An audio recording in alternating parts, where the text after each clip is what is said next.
Hello friends, many of you have been very confused regarding which optional to choose, and some of you have even asked how philosophy optional is. Today we will dive into little more details about philosophy optional and how and what criteria you should have before choosing an optional, and especially philosophy optional. So optional is very important. We all know that. But to put the things in perspective, to put data to it, understand that for GS, you study history, you study polity, you study geography, environment, economy, security, ethics, and so many science and tech, so many subjects you study. You do answer writing and everything, a lot many subjects you have to study. That is for 1,000 marks.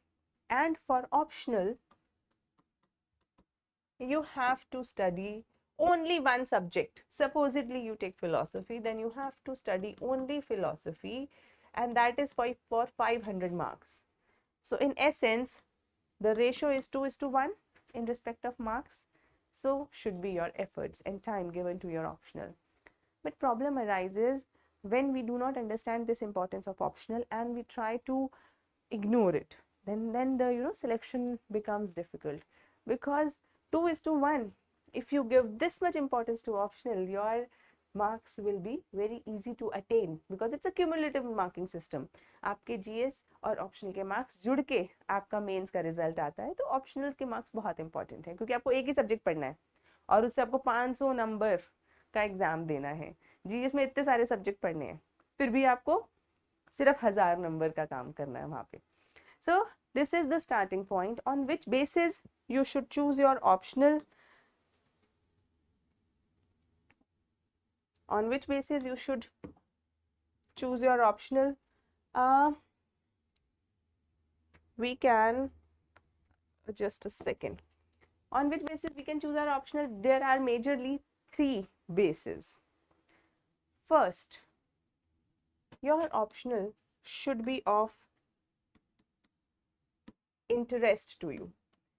Why I say interest? Because until and unless a subject is of interest to you, you won't be attracted towards it. You won't make efforts to read it again and again. And optional is one thing for which you have to dive in a little more deeper.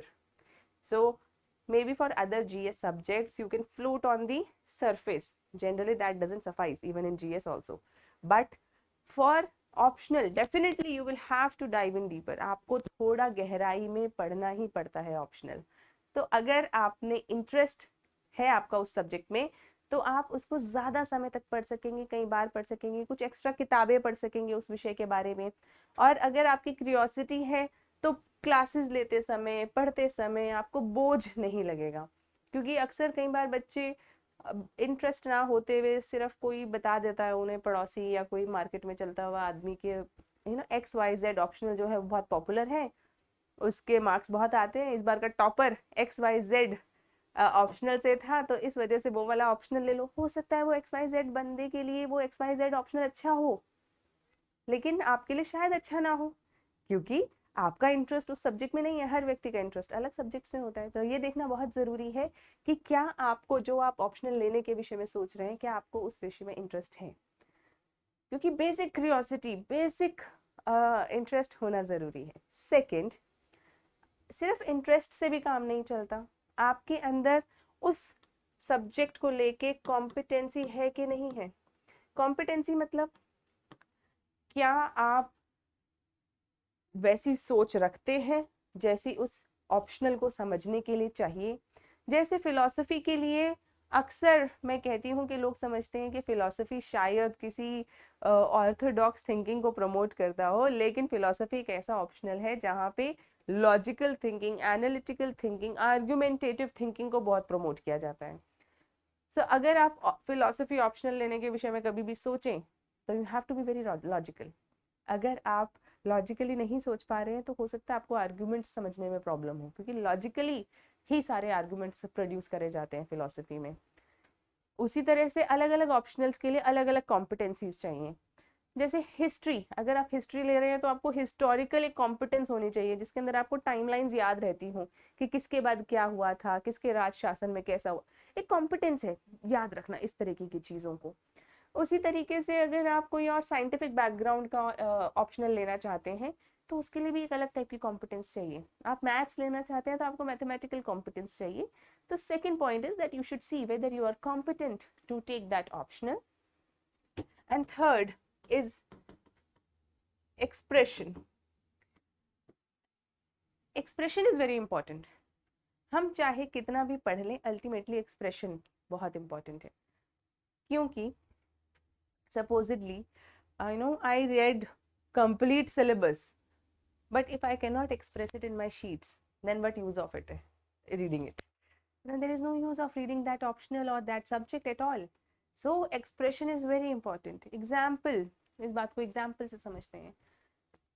If you have taken your optional as English literature or Hindi literature, but you don't have command over language, आप हिंदी या English के literature ले लिया आपने optional में और आपसे गलतियां हो रही हैं स्पेलिंग्स में, सेंटेंस मेकिंग में, गड़बड़, आपका एक्सप्रेशन उतना स्ट्रांग नहीं है, आपकी कॉम्पिटेंस उतनी स्ट्रांग नहीं है, तो आपके नंबर आने में आपको परेशानी आएगी। अगर आपकी लैंग्वेज स्ट्रांग नहीं है लेकिन आपने मैथ्स ले लिया ऑप्शनल, अब मैथ्स में तो मैथमेटिकल कॉम्पिटेंस चाहिए, लैंग्वेज की कॉम्पिटेंस उतनी नहीं चाहिए, तो आपको वो परेशानी नहीं आएगी। तो ये मैच फिक्स बनाना बहुत ज़रूरी है कि आपकी कॉम्पिटेंस किस चीज़ में है और उस ऑप्शनल की कॉम्पिटेंस किस चीज़ में है, और आपका एक्सप्रेशन और उस ऑप्शनल का एक्सप्रेशन कैसा है, दोनों मैच होने चाहिए। इसके बाद हम शुरू करते हैं ये समझना कि फिलॉसफी एज एन ऑप्शनल के लिए हमें क्या देखना पड़ेगा। जैसे फिलॉसफी एज एन ऑप्शनल के अंदर अगर हम इंटरेस्ट की बात करें तो हम लोग पढ़ते हैं कि क्या क्या अलग अलग फिलोसोफर्स हुए हैं। जैसे इंडियन फिलोसफी में क्या क्या फिलोसोफर्स हुए हैं और उन्होंने क्या क्या बातें करी, जैसे Jainism, Jain philosophy, Buddhism, Vedantan philosophy, Samkhya, Mimamsa, Charvaka, इन सब ने क्या क्या बातें करी हैं। उसी तरह हम जब वेस्टर्न फिलोसफी भी हम सिलेबस देखेंगे वहाँ पे थोड़ा सा डीप में डाइव इन करके देखेंगे। तो वेस्टर्न फिलोसफी में हम देखेंगे कि किस तरीके से जो वेस्टर्न फिलोसफर्स हैं उन्होंने वर्ल्ड की एक परिकल्पना करी है, how they have envisioned the conceptualisation of world, what is the world made up of. Science has told us that world is made up of atoms, but is there some other way of thinking about this subject? Is there something else? And you will be amazed to know even before science of today, or the some Western philosophers, Indian philosophy of Vaisheshika has already told us about atoms. They have already told about the composition and many things. We will learn all that in philosophy.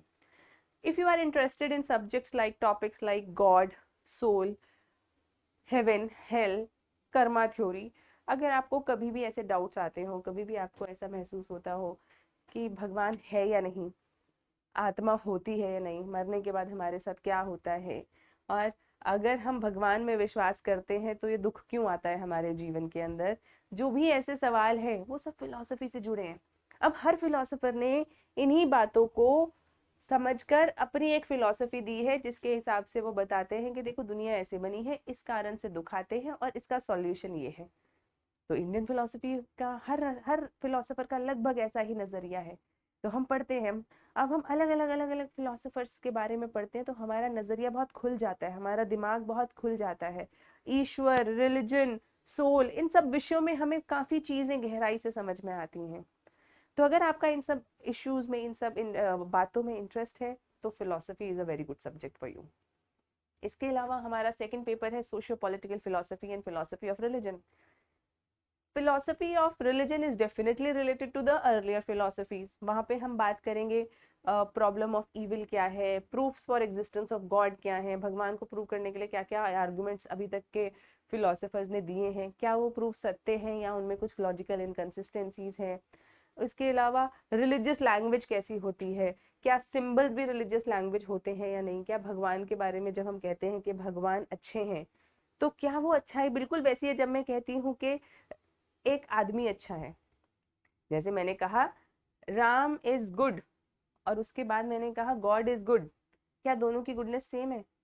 क्या सुरेश की goodness, Ram की goodness और भगवान की goodness same है या कुछ अलग है? तो इन सब विषयों में हम बातें करते हैं।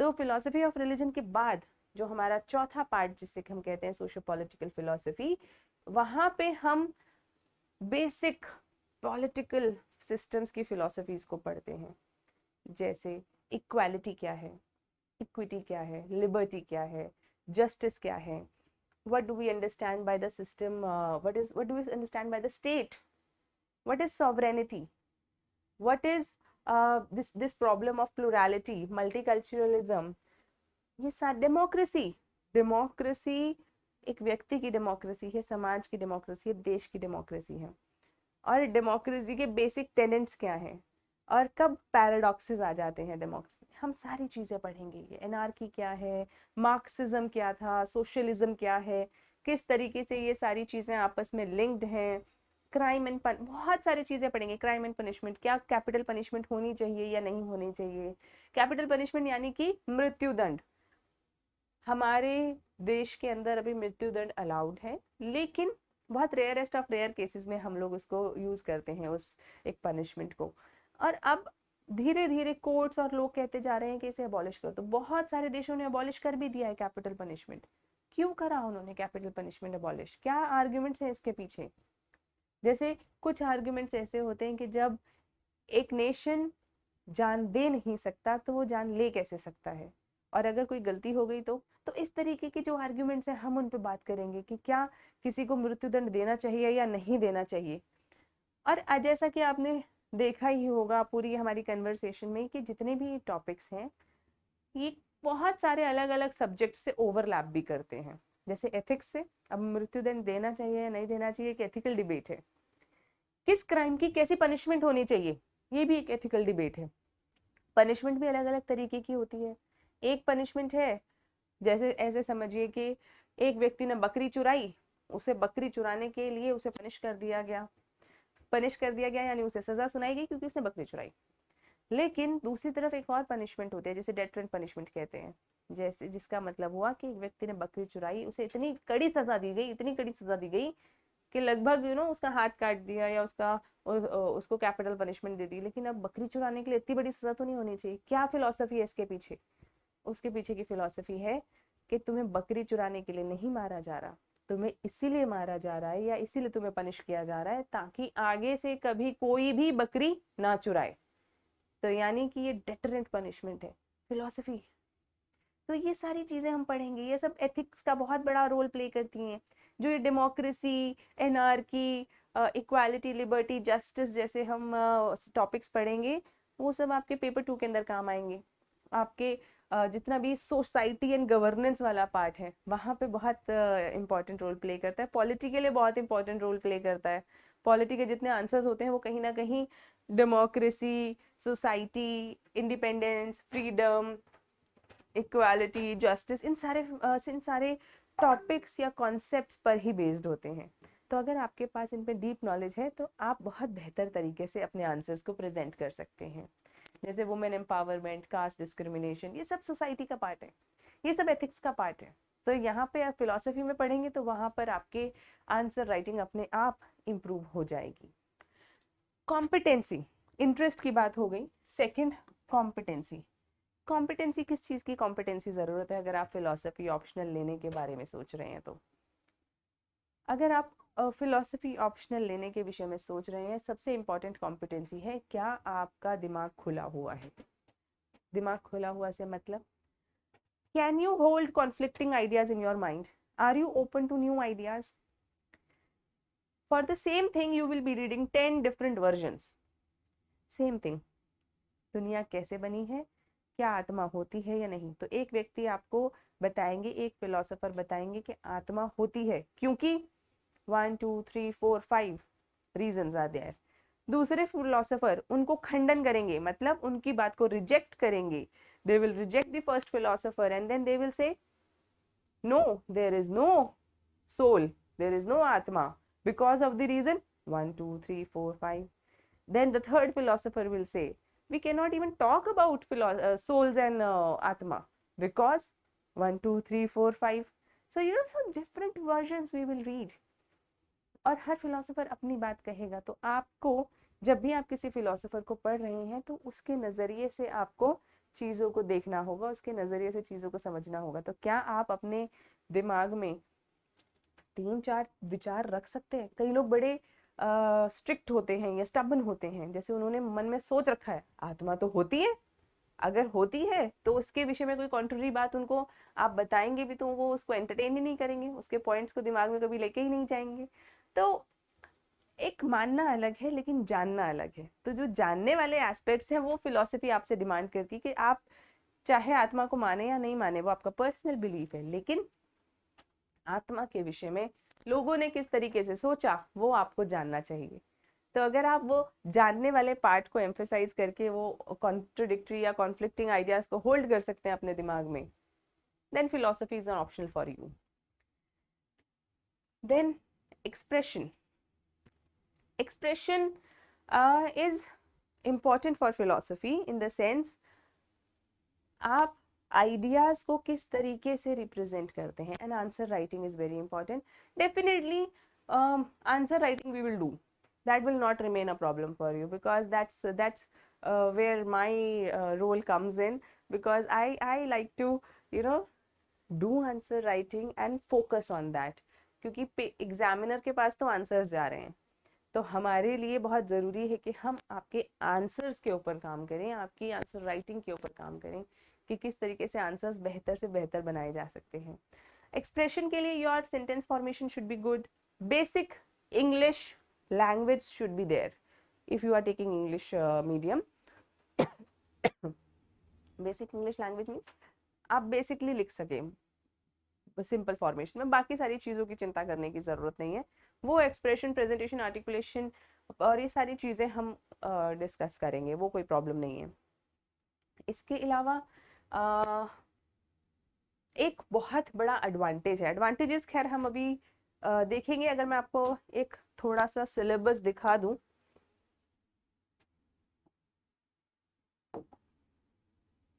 so this is paper 1. There are two papers, paper 1 and paper 2. Paper 1 includes Indian history as well as Western history.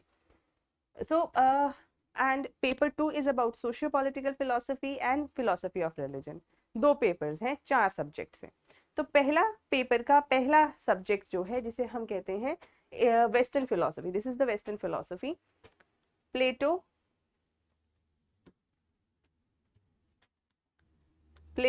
Aristotle, rationalism, ये सारे हैं। डेकार्ट के बारे में आपने शायद सुन रखा हो, आपने शायद डिक्टम सुन रखा हो, I think therefore I am, लोगों के टी शर्ट्स पे लिखा होता है ना, I think therefore I am, लेकिन उन्हें नहीं पता कहाँ से आया, किसने बोला, किस सिग्निफिकेंस में बोला, लेकिन डेकार्ट भाई साहब ने बोली है ये वाली बात। इसके बाद हम बहुत सारे इंटरेस्टिंग फिलोसोफर्स हैं उनके विषय में पढ़ेंगे। These are all the philosophers that we will read about in Western philosophy. एक और इंटरेस्टिंग फिलोसोफर के बारे में शायद आपने अभी से सुन रखा हो, वो है सात्रे। सात्रे ने कहा we are condemned to be free, हम लोग इतने आज़ाद हैं कि हम लोगों को अपनी आज़ादी से डर लगता है। We are so condemned to be free. और वो आज़ादी से हमें डर क्यों लगता है? क्योंकि अगर हम आज़ाद हैं यानी कि हम कुछ भी कर सकते हैं, यानी कि उसकी जिम्मेदारी किस पे है? हमारे ही ऊपर है। और अगर हम ही जिम्मेदार हैं तो आज हम जिस स्थिति में हैं उसके लिए कौन जिम्मेदार है? हम ही जिम्मेदार हैं।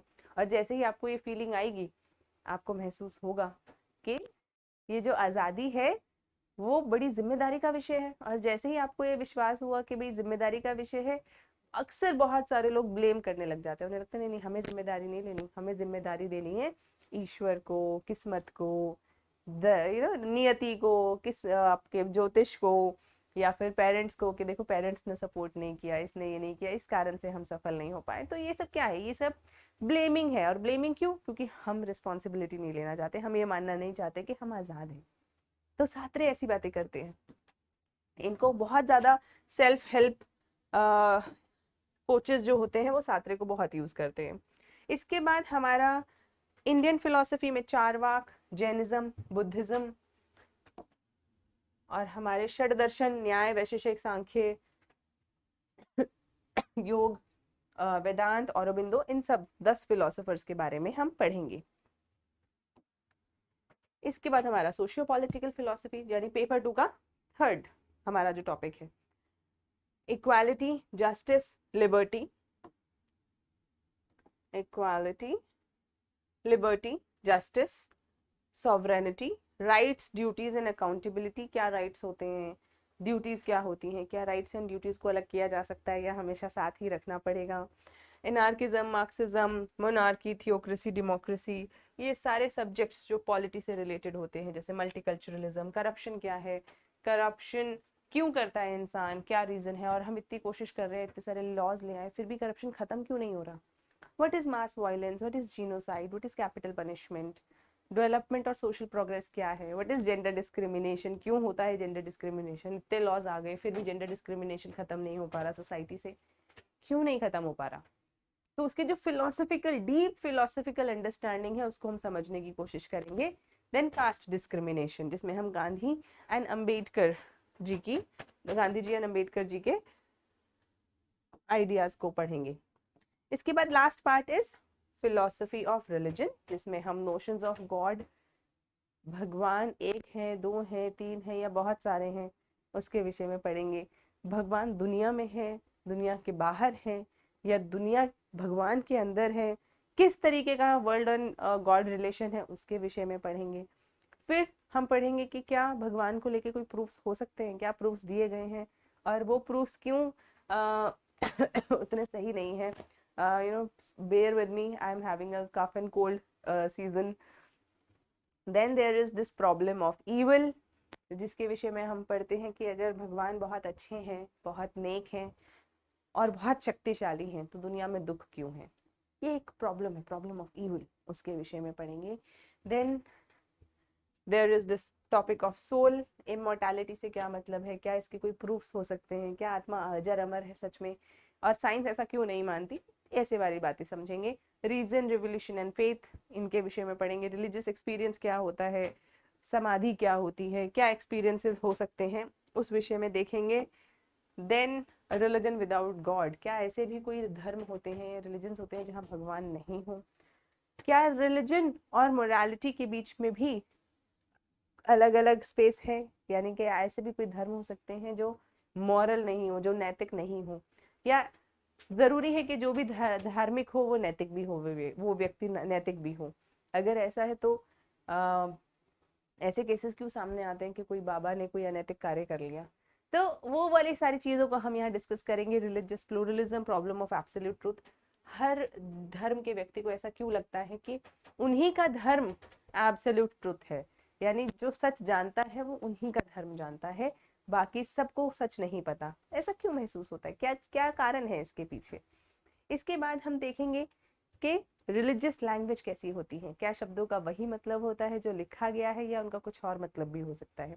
So all of this, so this is a general overview of the syllabus of philosophy. और जैसा कि आप जानते हैं, सभी जानते हैं कि फिलोसफी का जो सिलेबस है बहुत शॉर्ट है और बहुत कॉम्पैक्ट सिलेबस है, बहुत जल्दी कवर हो जाता है, क्योंकि फिलोसफी में जो बीए एमए में पढ़ाया जाता है वो बहुत अलग है, वो तो बहुत ज़्यादा पढ़ाया जाता है। हमारा यूपीएससी का सिलेबस बहुत कंसाइज है, तो इसीलिए बीए एमए वाली जो किताबें हैं वो हमारे किसी काम नहीं आती। तो हमारे लिए बहुत शॉर्ट सिलेबस है। जैसे प्लेटो के बारे में भी पढ़ना है तो एकदम स्पेसिफिक क्या पढ़ना है, अगर हीगल भी पढ़ना है तो उसका डायलेक्टिक एंड एब्सोल्यूट आइडिया वही पढ़ना है, दो ही टॉपिक है। अब बेस्ट पार्ट इज के हर सब्जेक्ट या हर फिलोसफर, हर टॉपिक के सिर्फ 2 या 3 ही टॉपिक्स डिफाइंड है, उसके अंदर के जो सब पार्ट्स हैं, और हमें वही पढ़ने हैं क्योंकि उन्हीं से क्वेश्चंस आते हैं। यूपीएससी भी बहुत ज़्यादा लेफ्ट राइट नहीं जाता, और हमारा सिलेबस बिल्कुल डिफाइंड है, बहुत शॉर्ट है, बहुत डिफाइंड है। ये इसकी सबसे बड़ी यूएसपी है। और ये फिलॉसफी का सिलेबस देखने के बाद आप उसके वो ज़रूर देखिए पास्ट ईयर्स क्वेश्चंस, तब आपको समझ में आएगा। जैसे एक फिलोसोफर है क्वाइन, तो उनका एक ही टॉपिक है, that what is the difference between analytic and synthetic statements. अभी आपको एनालिटिक सिंथेटिक समझ नहीं आएगा क्योंकि हमने पढ़ा नहीं है, लेकिन एग्जाम्पल के लिए मैं बता रही हूँ, उनका एक टॉपिक है। शुरू से लेके आज तक जितने क्वेश्चंस आए हैं यूपीएससी में, सिर्फ एक ही स्टेटमेंट पे आए हैं, एनालिटिक एंड सिंथेटिक स्टेटमेंट्स। तो यानी एक टॉपिक, एक ही क्वेश्चन बार बार आता है। सेम विद मेनी फिलोसोफर्स, सारे आप देखेंगे अगर किसी फिलोसोफर के अंदर 3 या 4 टॉपिक हैं तो बस वो 3-4 टॉपिक ही हैं जो क्वेश्चन फॉर्मेट में आते हैं। अब इन्हीं क्वेश्चंस को थोड़ा सा कभी हाउ करके पूछ लिया, कभी वाई करके पूछ लिया, तो उसी को तोड़ मरोड़ करके वैसे ही पूछा जाता है। तो इसीलिए PYQ बहुत इंपॉर्टेंट है फिलोसफी में। PYQs अगर आपने कर लिए तो मानिए कि आपने सिलेबस कर लिया, क्योंकि सिलेबस बल्कि कर ही नहीं लिया, बहुत अच्छे से कर लिया। PYQs आर वेरी इंपॉर्टेंट और बहुत टाइम बाउंड मैनर में खत्म हो जाता है। Time bound manner in the sense 4 से 5 महीने के अंदर हम उसे ख़त्म कर लेते हैं। और उसके साथ हम राइटिंग प्रैक्टिस करते हैं, क्योंकि राइटिंग प्रैक्टिस बहुत ज़रूरी है। सिलेबस स्टैटिक है क्योंकि इसके अंदर जो फिलोसोफर ने कह दिया तो कह दिया। अब प्लेटो जो कह गए अब हम उसे चेंज कर नहीं सकते। मैं भी आपको वही बताऊंगी जो प्लेटो कह गए, आप किताब में भी वही पढ़ेंगे जो प्लेटो कह गए, और अब हम कितना भी चाहें हम उसे नहीं बदल सकते। तो स्टैटिक नेचर है। जो चीज़ें फिलोसोफर्स ने कही हैं हमें वही पढ़नी है। तो आपको करंट अफेयर्स से रेगुलर अपडेशन की ज़रूरत नहीं है कहीं पर भी। तो आपने अगर एक बार फिलोसफी तैयार कर लिया तो सिर्फ मल्टीपल रिविजन्स की आपको ज़रूरत पड़ेगी। आप सिर्फ मल्टीपल रिविजन्स करें, बार बार रिवाइज करें। और अगर आपने एक बार रिविजन करके दिमाग में सेट कर लिया है ऑप्शनल, तो आपका जो मैं आपको बता रही थी ना कि समय और मार्क्स का जो कॉस्ट बेनिफिट एनालिसिस है बहुत अच्छा हो जाता है। कम समय में फिलोसफी खत्म हो गया, मल्टीपल रिविजन्स के लिए समय मिल गया, और जैसे ही आपने मल्टीपल रिविजन्स करे, स्टैटिक है, डेफिनेट क्वेश्चंस हैं, वही क्वेश्चंस आते हैं हर साल, तो अगर आप अच्छे से प्रैक्टिस करके जाएं तो सीधा मार्क्स अच्छे से आते हैं फिलोसफी में। इसका GS से ओवरलैप बहुत ही इंटरेस्टिंग तरीके से होता है। जैसे एसेज, फिलोसफिकल एसेज तो पूछे ही जा रहे हैं आजकल, लेकिन वैसे भी ऐसे किस चीज़ पे पूछे जाते हैं? डेमोक्रेसी, जेंडर, सोशल प्रॉब्लम्स, किसी ना किसी ऐसी चीज़ों पे पूछे जाते हैं, गांधी जी, अंबेडकर जी। तो ये सारी चीज़ें या सारे टॉपिक्स हम अपने फिलोसफी में पढ़ते हैं, और फिलोसफी में जिस डेप्थ के साथ हम पढ़ते हैं वो ऐसे में बहुत काम आता है। सारे एनेक्डोट्स, सारे कोटेशंस, सारे आइडियाज़ जो हम लोग पढ़ते हैं वो बहुत यूज़ आते हैं। इसके अलावा एथिक्स से बहुत ज़्यादा ओवरलैप है, क्योंकि एथिक्स हुआ कि सही काम करना, और क्यों करना है, हमें सही काम क्यों करना है उसके पीछे की फिलॉसफी समझना ही तो सारी एथिक्स का गेम है। तो क्यों करना है वाला पार्ट आपको फिलॉसफी से बहुत ओवरलैपिंग है। वहाँ पे भी हम सारे, अगर आप एथिक्स में भी देखेंगे तो आपको ये सारे फिलोसोफर्स थोड़े थोड़े छोटे फॉर्मेट में लेकिन पढ़ने पड़ेंगे, तो वही आप फिलोसफी में थोड़े कॉम्प्रिहेंसिव तरीके से पढ़ते हैं। आर्ग्यूमेंट्स आपको एथिक्स में देना भी सीखना पड़ेगा। तो फिलोसफी में अगर एक बार आपने आर्ग्यूमेंट्स देना सीख लिया तो आप एथिक्स के अंदर आर्ग्यूमेंट्स बहुत अच्छे और बहुत बढ़िया तरीके दे सकते हैं। और this is my general understanding and my perception. People who have scored good in philosophy, generally they score very good in essays and ethics because of this overlap. Then conceptual clarity over certain terms like humanism, democracy, secularism, morality, women, government empowerment, all of this, caste empowerment, ये सारी चीज़ें आपको हर stage पे काम आती हैं। ये सारी चीज़ें, ये जो definitions हैं, ये जो कॉन्सेप्ट्स हैं, जब आपके क्लियर होते हैं तो ये प्रीलिम्स में भी काम आता है, क्योंकि प्रीलिम्स के अंदर भी जो पॉलिटी के क्वेश्चंस, इकोनॉमी के क्वेश्चंस ऐसे आते हैं कुछ जहाँ पे आप लॉजिक लगा सकते हैं, और अगर आपको बेसिक अंडरस्टैंडिंग है इन सब कॉन्सेप्ट्स की तो आप बेहतर तरीके से अटेम्प्ट कर सकते हैं। मेंस के अंदर तो डायरेक्ट ओवरलैप है, और इंटरव्यू स्टेज के अंदर तो बहुत ही ओवरलैप है, क्योंकि आप कुछ भी बात करें, फिलोसफिकल आदमी चुप नहीं बैठ सकता, वो कहीं ना कहीं से आपको एक आर्ग्यूमेंट ढूंढ के ले ही आता है। तो philosophy is definitely about bringing out reasonable good arguments, and once you learn that trick, that is definitely helpful in interview. और कॉन्सेप्ट्स जनरल नेचर के, बहुत सारे लोग कहते हैं क्या हमें कोई एकेडमिक बैकग्राउंड चाहिए?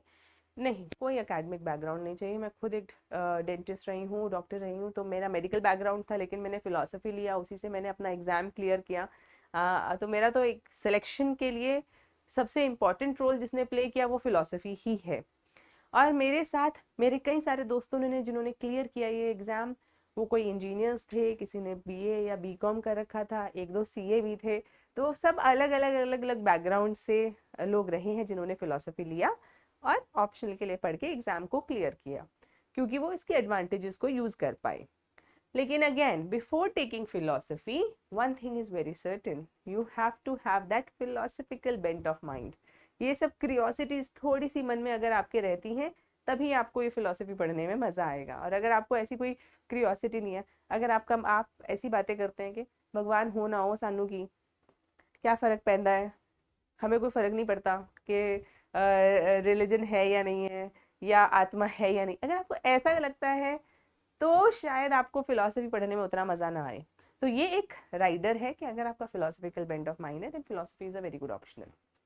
एंड इसके बाद कुछ पास्ट ईयर क्वेश्चंस को हम देख के समझेंगे कि किस तरीके से क्वेश्चंस पूछे जाते हैं। तो you know that we will cover in part 2 of our this series of how to choose optional and why to choose philosophy. Thank you so much.